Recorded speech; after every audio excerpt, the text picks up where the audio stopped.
Israel is all over the news these days, but no one is taking you inside Israeli supermarkets and showing you what they look like. Well, today we are going to change that. I'm going to show you the local mini market in our kibbutz. It is not that impressive, I must admit, as we are just a small community, but you can learn quite a lot about our society from the simplest, most banal things. I will be starting with snacks because if you ask an Israeli what's the most Israeli product is, the majority of them will say Bamba. Bamba is a peanut butter snack, which is why there are far fewer cases of peanut allergy in Israel than in parts of the Western world. The UK, for example, has a peanut allergy rate that is 10 times higher than Israel's. Babies eat Bamba, which, to be honest, is not that healthy as it contains a lot of salt, but it does expose them to peanut butter, which ensures the body gets used to it. I think that in Wisconsin and the other 49 states, you also have a snack that looks like Bamba, cheese puffs, but the US uses cheese in its snack, whereas Israel doesn't. Now, this is a very important point. Remember it, as I will be coming back to it in a minute. Bamba was introduced in 1964, and it was an immediate hit. Today, Bamba makes up 25% of all snacks sold in Israel. That is crazy. It is such a symbol for the country that in 2003, Israel declared the Bamba production plant as essential factory, which means that if there is a war, the workers don't have to enroll in the army. Now, I'm going to say something controversial. Some Israelis might stop watching this video once I said it, but I stand behind my words and my truth. Bisli grill is better. Bisli grill is also very popular. It looks a bit like pasta, and it's hard to explain what Bisli tastes like, but when my German wife tasted it for the first time, she said it tasted like dirt with salt, and I tend to agree. It is so good. It is the reason why I went to the birthday parties of kids I didn't really like. That and Coca-Cola, what a perfect combination. The company that makes Bisli and Bamba is called Osem, and the next two products that I'm going to talk about, Ptitim and Shkedi Marak, are also made by this company. And no, this video is not sponsored by Osem, but Osem, if you want to sponsor me, give me a call.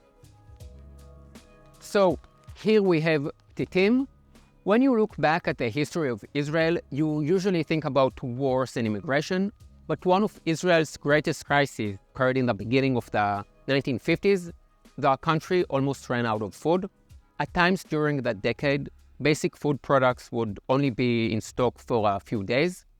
With this crisis brewing in the background, as well as the huge influx of Jews from Arab countries who were used to eat rice and couscous, Ben-Gurion turned to Osem, which also made pastas, and asked them to create a wheat-based rice substitute. Osem rose to the challenge by creating Ptitim, toasted pasta balls. In the early years, it was called Ben-Gurion rice, and outside of Israel, it was known as Israeli couscous. My grandmother, who was born in Hungary, used to call it felfalach, but I think that the Eastern European felfalach are a bit different. Ptitim is one of the favorite foods of Israeli children. Ptitim, schnitzel, and ketchup are all an Israeli child needs when he comes home from school. And from Ptitim, which were developed out of necessity, to a product that came about because of a mistake. In the 1950s, during the time of shortage, the factories themselves would only get a limited amount of supplies. One month, there was an oversight that meant the pasta factory got almost no flour, but it did get a lot of oil. So they said, let's try frying up the flour with some other ingredients. And this is how Shkedi Marak were invented. The literal translation is soup almonds, but there aren't really almonds at all. You add them to soup. And so they came up with a great slogan, Amarak הוא רק תירוץ, soup is just an excuse. Shkedi Marak are very much associated with soup, no surprise there. But, and this will surprise the Israelis who are watching my channel, the first commercial for Shkedi Marak featured a beer next to a bowl of soup almonds. to suggest that you can have a beer and eat it as a snack, which is actually a great idea. And now a quick word about beer. Alcohol culture is very new in Israel. In supermarkets, the area dedicated to wine, beer, and other alcoholic drinks is way smaller than in supermarkets in Germany. Very few people drink beer regularly at home. The most widely sold beer in Israel is Goldstar, a lager beer or pilsner that makes up a third of the beer market in Israel. Goldstar is usually the cheapest beer you can get in pubs. I like Goldstar, it is what I usually drink, but I have very low standards when it comes to food and drink, so don't take my word for it. And after all the carbs, let's go to the fruit and vegetables section. The cherry tomato was invented in Israel, but the story behind that is much bigger than you might expect from a small tomato. Jews were not allowed to buy land in many of the countries they lived in, and because all Jewish men could read and write, they worked in white-collar jobs. The Zionist movement wanted to change that and turn the Jews into farmers, like their ancestors were 2,000 years ago in the land of Israel. The first research institute in Israel was not the Hebrew University or the Technion, but the Vulcani Center, which is an agricultural research organization that was established in 1921. In the rest of the world, the agricultural sector is usually considered to be a conservative sector. I know that the word for farmer in Arabic, falach, and in German, bauen, has also negative connotations. This is not the case in Israel. One of the greatest achievements of this new approach to agriculture was the development of an irrigation system that could efficiently supply entire fields with water during the dry seasons. Another field of exploration was the development of new fruit and vegetable species, of which the best known is the cherry tomato. At first, they wanted to call the little tomato television tomatoes and market them as healthy snack for people watching TV, but the name didn't catch on. In the end, they were named cherry tomatoes due to their similarity to cherries. Before I carry on talking about what you can find, let's say a word about what you can't find. Pork and seafood. There is fish, but no shrimps or crabs. Unlike Christianity, which is based on faith and the teaching of Jesus, Judaism is a religion of rules. Most people are familiar with the Ten Commandments, but there are actually 613 rules in the Bible, and throughout the centuries, rabbis have increased the numbers of rules to thousands of rules regarding every small aspect of life. The set of rules that defines what you can and can't eat is called Kashrut. The rules also extend to the way the food is grown, manufactured, prepared, and served. Dairy and meat products, for example, are not to be cooked or served together. This is because of a verse in the Bible that says you should not cook a goat in its mother's milk. From this one verse, the rabbis came up with hundreds of laws regarding dairy and meat products. In a kosher restaurant, the steak won't be cooked in butter, and you won't find any cheeseburgers in a kosher McDonald's. There are different degrees of kashrut and different institutions that give out the kosher certificate. You can see on each product which kosher institution approved the product. The ultra-Orthodox and national religious adhere to all the rules. Each group has a slightly different approach, but most Jews don't follow all the rules added by the rabbis. The rule that most Jews follow is the ban on eating pork. Seafood also looks strange to most Israelis. Breakfast in Israel is always or almost always without meat products.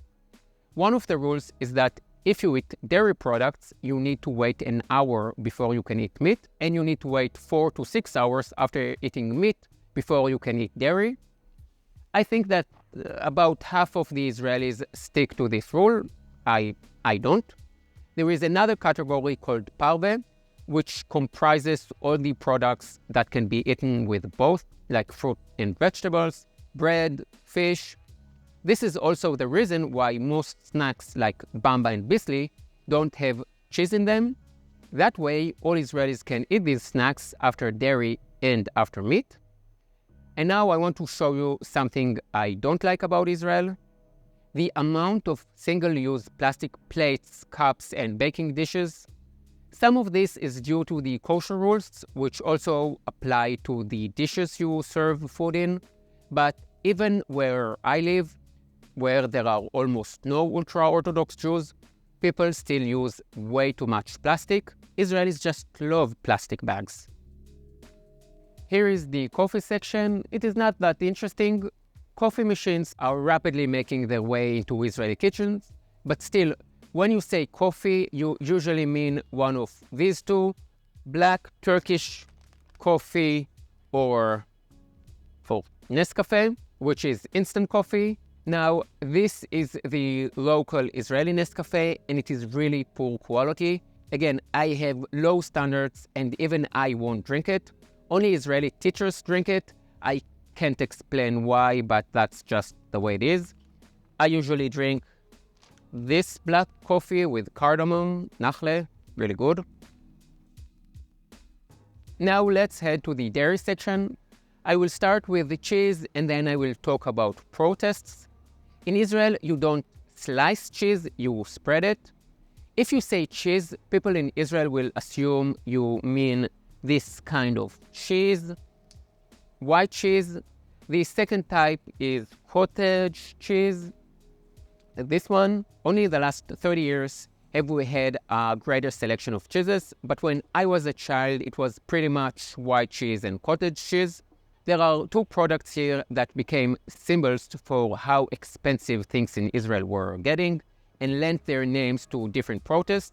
The first is the cottage cheese protests, which began in 2011 when the price of cottage cheese reached 8 shekels or around $2. That represented a 45% increase within 3 years. And the second protest was the Milky protest. The Milky protest, which started in 2014 when someone compared the prices of products in Berlin to those in Israel. And Milky, which is a chocolate pudding with cream, became the symbol of the protest. In Berlin, it cost 19 euro cent or 80 Israeli cent, and in Israel it cost more than 3 shekels, so it was 4 times more expensive. Of course, the protest was about more than just the price of Milky. It was a protest against the high prices in Israel, and Israel is still extremely expensive, but this was actually an even bigger issue because part of the protest was about having to potentially leave Israel to live elsewhere in the world, or as we say in Hebrew, to go down from Israel, which is a sensitive topic. In the mindset of Israelis, Israel is our home and all Jews should live here. I was living in Berlin at the time of the protest and guiding Israelis through Berlin. For about a year, I was asked every day about how many Milkys I ate. Now, I don't want to leave the dairy section with the negative feeling left by the protests, so let me show you something else. This is a chocolate drink in a bag. In summer camps, when we were children, we would get this and a fresh bun for breakfast. If freedom has a taste, then it is surely this, a fresh bun and a chocolate milk in a bag. If you want to try it, let me give you some friendly advice. Make sure you have easy access to a bathroom in the 30 minutes after you drink it. More important life tips are on the way. So here we have cornflakes, which are not Israeli product, of course, but I must say there is an interesting story behind them. They were invented in the US so that people would have less, how can I put it, mildly, lust and desire. But I will say that in Hebrew, cornflakes is an umbrella term for all cereals. So you might be asked, which cornflakes do you want? I think that most Israeli children would say kariot, which is translated to pillows, which is this one. And now let's head outside and talk about Israelis and food. Israelis buy everything from the supermarket: dairy products, meat, fruits and vegetables, bread, beverages, and much more. Usually, they won't buy food for just one meal, but enough to last for a couple of days. Israelis live their lives at a quick pace, and the goal is to save time. Israelis don't have time to spend buying meat at the butchers and good vegetables at the grocers and a good wine from a wine boutique. They are in a hurry. When I was guiding Israelis in Berlin, they would say to me, yesterday we went to the supermarket in Berlin and there was a woman in front of us and she bought 1 cucumber, 2 tomatoes, and 1 yogurt. In Israel, you buy 2 kilos of tomatoes, a kilo of cucumbers, 8 yogurts, and 50 other things. The downside is that Israel is one of the countries where people throw away the most food. Now, if you are thinking that doesn't really make sense, since I just told you that these 2 protests started because of the high price of food products, and now I'm saying that Israelis throw tons of food in the trash, well, the connection between food and people or food and Israelis is not really rational. The busiest time in the supermarkets is Thursday afternoon and Friday morning, as the supermarkets close on Friday at noon and stay closed on Shabbat, Saturday. One of the most important Israeli customs is the Friday night dinner, so you need to do a lot of cooking on Friday. Let me show you what that looks like. Friday night dinner draws together 2 things that are very important to Israelis: food and family. I will start with food. A comedian once said, all Jewish holidays are, they wanted to kill us, we survived, let's sit down and eat. Pesach, Hanukkah, Purim, there will always be too much food. Not almost always, but always. There will be fish and schnitzel and meatballs and pasta and rice and 4 different salads. What happens to all the food that's left? I want to show you something that all Israelis will immediately recognize and all non-Israelis will get wrong. What is this? If you think that this is an ice cream container with ice cream inside, you are wrong. These are old ice cream containers, ex-ice cream containers, that will now be used hundreds of times to transport food from the Friday night dinner to the fridge in your home, and you will be eating these leftovers for the next few days. The second thing is the family and the community that come together on Friday night. In Israel, you see your family very often, and you usually meet them for Friday night dinner. What if you don't like your family or the family of your spouse? There is nothing you can do about it. You don't marry a person, you marry a family. You don't understand that when you are in your 20s, you understand it when you are 40. If you're in your 20s, I just gave you some of the most important advice of your life. You're welcome. I hope that you enjoyed this video. If you did and you want me to give you more tips on how to improve your life, give this video a like and subscribe. See you in the next one. Yalla bye.